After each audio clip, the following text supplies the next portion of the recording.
Nguyện cầu đến 50 năm về sau, được quấn quýt luôn bên cạnh nhau, ngồi trên xích đu trong hoàng hôn, cảm nhận ánh nắng khi làm chiều buồn.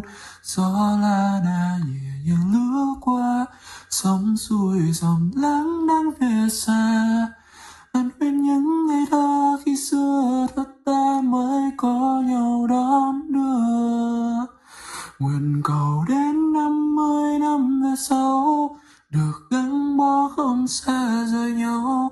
Dù mái tóc khi ấy bạc phơ, thì mình vẫn nói những câu thương nhớ. Tay đan vào bàn